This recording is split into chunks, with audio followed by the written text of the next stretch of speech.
Welcome मित्रांनो, माझ्या YouTube चॅनलमध्ये डिजिटल SSC मॅथ्स हा माझा यूट्यूब चॅनल आहे. आज आपण बघूयात डिटर्मिनंट. डिटर्मिनंट काय मग कशाला म्हणतात? सर, डिटर्मिनंट जो असते त्याला आपण कॅपिटल लेटरने दर्शवतो.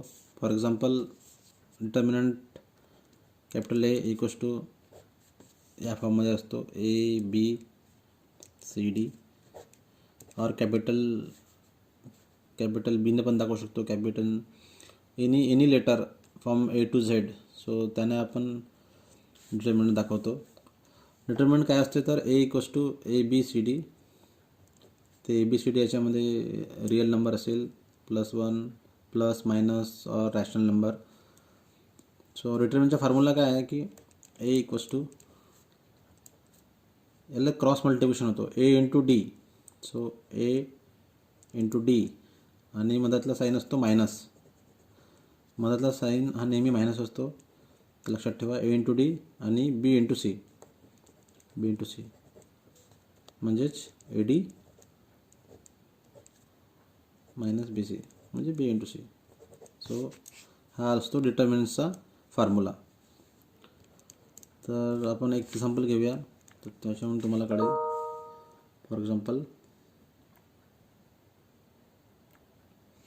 Example find the determinant of, इथं लेट्स से 5 आहे, इथं 3 आहे, इथं 2 आहे, इथं -1 आहे.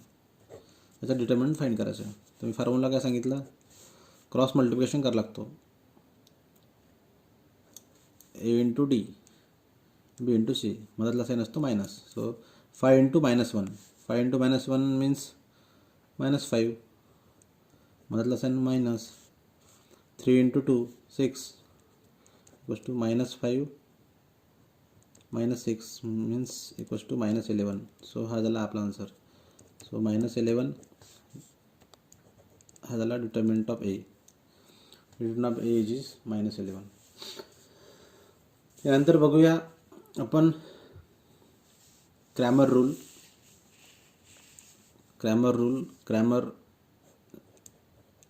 क्रॅमर नावाचा एक मॅथमॅटिशियन होता, स्वित्झर्लंडचा होता. वयाच्या 18व्या वर्षी त्याला डॉक्टरेट मिळाली. खूप हुशार होता. तर या स्वित्झर्लंडचा जो मॅथमॅटिशियन होता याने एक रूल शोधून काढला. त्याने आपला स्वतःचं नाव दिलं क्रॅमर रूल. सो हा क्रॅमर जो मॅथमॅटिशियन आहे तो काय म्हणतो, according to Cramer rule, 2 linear equation असतील, a1x plus b1y equals to c1 equation 1, a2x plus b2y equals to c2 equation 2. तर क्रॅमर रूल काय म्हणतो की आपण व्हॅल्यू ऑफ D काढायची, म्हणजे डिटर्मिनंट कसा काढतात सांगितलं तुम्हाला. क्रॉस मल्टिप्लिकेशन, मधला साईन मायनस, डिटर्मिनंट काढा. So determinant of, according to Cramer rule, determinant D equals to a1 b1. So a1 b1, a2 b2 हा असतो D according to Cramer rule. According to Cramer rule value of dx आपल्याला काढायला लागतो. dx म्हणतो आपण त्याला. dx equals to, जेव्हा आपल्याला dx काढायचा असतो तेव्हा आपण एक्सचे जे कोपिशंट आहे a1 a2 याला स्किप करून घ्या, ओमिट करून घ्या. आपण घेणार c1 c2 त्याच्या जागी. सो dx काढताना एक्सला ओमिट करायचा. सो त्याच्या जागी c1 c2 घ्यायचं. तो c1 c2 आणि इथे येईल b1 b2. सिमिलरली आपण आता dx काढलं तर dy पण काढावं लागेल. dy, determinant of y, dy equals to, डिटर्मिनंटमध्ये जर आपल्याला y काढायचं आहे dy, तर आपण yला ओमिट करणार. इथं yला जर ओमिट केलं तर काय राहिलं, a1 a2 c1 c2. इथं आपण dx काढताना काय केलं, एक्सला ओमिट केलं, म्हणजे आता त्याला आपण याला हाईट केला तर काय राहतो, c1 c2 b1 b2. y काढताना a1 a2 c1 c2. तर असंच फॉर्म्युला आहे. dy इक्वल्स टू, आपल्याला फॉर्म्युला असतो dy equals to a1 a2 आणि c1 c2 हा फॉर्म्युला आहे. मग याला आपण कसं सॉल्व करायचं, मी आधीच वर सांगितलं तुम्हाला की डी म्हणजे A1 A2 B1 B2, याला सॉल्व कसं करायचं, तर A1 इंटू B2 होईल, A1 इंटू B2 सेम, मधातला sign minus, B1 into A2. Similarly DX पण सॉल्व होईल, C1 इंटू B2 होईल, C1 into B2 मधातला sign minus आणि B1 इंटू C2 होईल. Similarly DY A1 into C2 होईल, A1 into C2 मधातला sign minus C1 into A2. तर अशा प्रकारे आपण डीची व्हॅल्यू काढली, DXची काढली आणि DYची काढली. आणि नंतर क्रॅमर काय म्हणतो, तर एक्स, आता आपल्याला एक्स आणि वायची व्हॅल्यू काढायची, कारण की आपल्याला लिनियर इक्वेशन आपण जेव्हा सॉल्व करतो तेव्हा आपण व्हॅल्यू ऑफ व्हेरिएबल्स काढतो, बरोबर आहे. तर value of variables suppose x आणि वाय आहे, हा एक्स आणि वाय हा हे दोन व्हेरिएबल्स आहेत, तर आपल्याला ते व्हॅल्यू काढायचे. तर क्रॅमर रूल काय म्हणतो, X equals to DX upon D, ही व्हॅल्यू ऑफ एक्स झाली, आणि Y equals to DY upon D झालं. खूप सोपं आहे.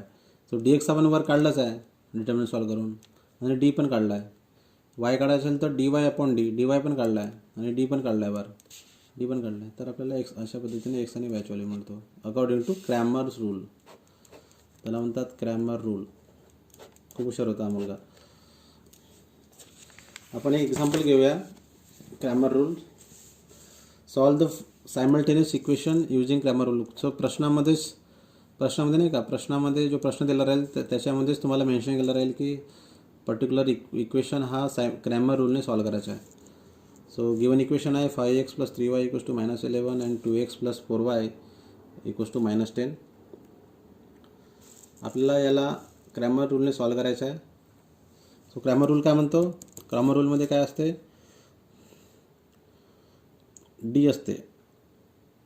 According to Cramer rule X equals to DX upon D, आपण असं फॉर्म्युलाच लिहू, आणि Y equals to DY upon D.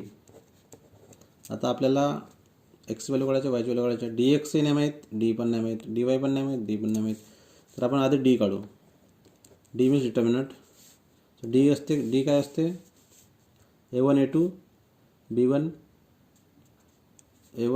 A1 B1 A2 B2. So D काय असतो, हे झालं A1 म्हणजे 5, 3 तर 2 4 इक्वल्स टू, याला सॉल्व केलं क्रॉस मल्टिप्लिकेशन असं, मधातलं साईन मायनस, 5 × 4 20, मधातलं साईन मायनस, 3 × 2 6 इक्वल्स टू 14. हा व्हॅल्यू ऑफ डी भेटली. DX काय असतो, DX करताना व्हॅल्यू ऑफ एक्स सोडून द्यायची, हाईट करायचं, ओमिट करायची, आणि त्या जागी C1 C2 लिहायचं. तर DX इक्वल्स टू -11 -10 3 4. याला सॉल्व केलं तर काय होईल, क्रॉस आहे ना, -11 × 4 -11 × 4 means -44 middle sign minus, and 3 × -10 means -30. so minus इथं प्लस, सो -44 + 30 म्हणजे झाला -14. सो आपल्याला DX पण मिळाला. आता DY खूप सोपं आहे. DY जी गोष्ट काय असतो, वायचे कोपिशंट ओमिट करा, लिहा 5 तर 2, इथं सीचे कोपिशंट -11 आणि इथं -10. याला आपण सॉल्व केलं तर काय येईल, क्रॉस करायचं, इथं cross multiplication, -10 × 5 means -50, minus middle sign always minus, आणि -11 × 2 मीन्स -22. याला सॉल्व केलं तर -50, मायनस प्लस झाला तर +22 झाला, तर आपल्याला भेटलं -28. तर अशा पद्धतीने आपल्याला DX आणि DYची व्हॅल्यू भेटली. आपला फॉर्म्युला काय म्हणतो, व्हॅल्यू ऑफ एक्स फाइंड करायचं असेल तर X equals to DX upon D आणि Y equals to DY upon D. आपण व्हॅल्यू पुट करू, X equals to DX upon D. DX काय आलं आपल्याला -14, आणि डी काय आलं होतं 14. So cancel, equal to -1. So एक्सची व्हॅल्यू -1 मिळाली. y is equals to DY upon D. So D Y काय आहे, डी वाय काढला आपण -28 आणि डीची व्हॅल्यू 14 काढली होती. प्लस 2 सॉल्व केलं याला 14 × 2 14 × 2 28 होत आहे सर -2 आला, तर वायची व्हॅल्यू -2 मिळाली. सो अशा पद्धतीने आपल्याला value of X Y therefore X and Y value काली तर -1, -2, -2 -1 आणि -2 ही व्हॅल्यू आली एक्स आणि वायची. Is the solution. खूप सोपं आहे. थँक्यू मित्रांनो. अशा पद्धतीने तुम्ही ग्रॅमर्स रूल्सने सायमल्टेनियस इक्वेशन सॉल्व करू शकता. सो प्रश्नामध्येच राहील ग्रॅमर्स रूलने सॉल्व करा. तर लक्षात ठेवा फक्त डी एक्सची व्हॅल्यू कशी फाइंड करायची, dx/d, वायची व्हॅल्यू dy/d आणि मग आपल्याला dx फाइंड करायचं आहे, dy फाइंड करायचं आहे आणि d फाइंड करायचं आहे. तर अशा पद्धतीने आपण सॉल्व करू शकतो.